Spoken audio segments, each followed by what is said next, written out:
చెప్పాలి. Bhogapuram airport. Bhogapuram airport ఎప్పటి నుంచో అక్కడ ఎదురు చూస్తున్నటువంటి ఎయిర్పోర్ట్ చాలా గ్రాండ్గా ఇవాళ లాంచ్ అయింది. దానికి సంబంధించినటువంటి న్యూస్ మనం చూడబోతున్నాం. ఫస్ట్ భోగాపురం ఎయిర్పోర్ట్కు కొబ్బరికాయ కొట్టింది మనమే, గుమ్మడికాయ కొట్టింది కూడా మనమేనని అన్నారు సీఎం చంద్రబాబు. 2015లో ప్రకటన చేసి 2019లో అనుమతులు తీసుకున్నామని చెప్పారాయన.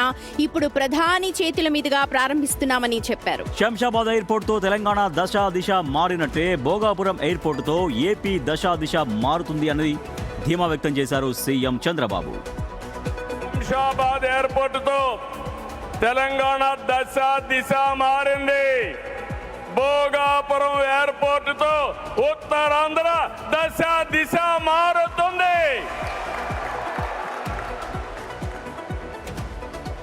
2015లో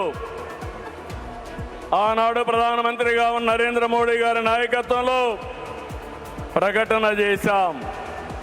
19లో అనుమతులు తెచ్చి శంకుస్థాపన చేశాం. భోగాపురానికి నాడు కొబ్బరికాయ కొట్టింది మనమే, నేడు గుమ్మడికాయ కట్టింది మనమే. గుర్తుపెట్టుకోమని కోరుతున్నాను.